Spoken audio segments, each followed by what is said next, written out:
My name is EAMON Harrington. I'm a painter in Malibu, California. And I guess if I had to describe my work, it's some kind of hybrid between folk, pop, and abstract expressionism.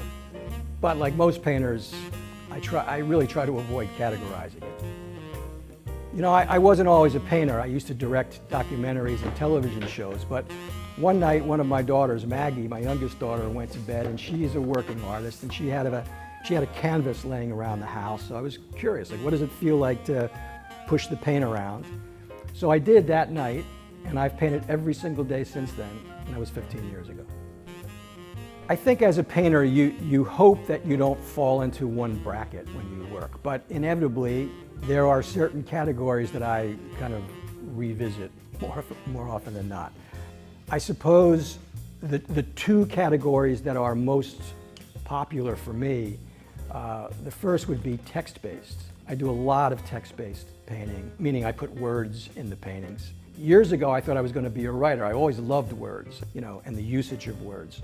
So because I can't draw, I think I just defaulted to words. I find beauty not only in their meaning, but also in their shape and their contour.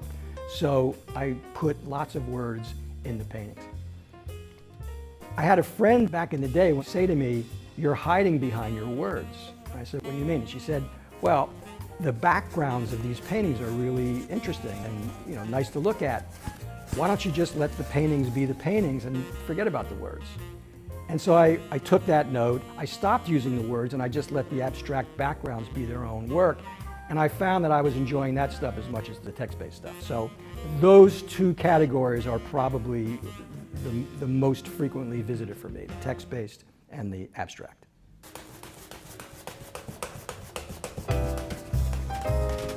Most of the time I don't know what I'm going to paint when I start painting.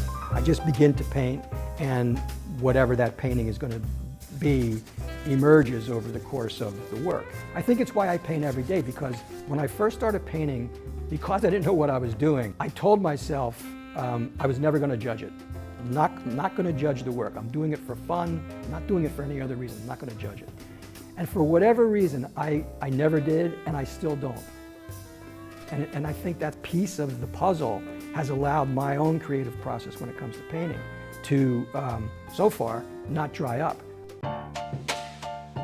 My paintings are very, very vibrant. I use very rich pigmentation. I have a very bold palette. And I think I just have sort of an intuitive sense of the collision of color. People started to say to me, "Hey, these paintings are pretty good. Maybe you should try to sell them." So I did. I took a booth at what used to be the Malibu Art Festival. I had a buddy of mine who had a gallery here in town, Dawn Walker, and I asked her to man the booth for me and sell the paintings. And I just sat back and I just wanted to observe. Well, what are people looking at? What are they saying? And she sold about 20 paintings. And I was like, oh my God, I can't believe I sold paintings. Sold them for just a few bucks. It wasn't like a lot of money. But the idea that the paintings were bringing people joy, so much so that they would pay for them, that was a whole new thing for me. And I got great satisfaction from looking at the joy on people's faces, when they bought, but also just when they came in and looked. So, sort of like the same way in this gallery. People will come in, sometimes they'll buy, sometimes they'll just look around, but they always seem to find joy in the pieces. So I don't know how long I'm going to do it. If I'm lucky, I'll do it, till I drop.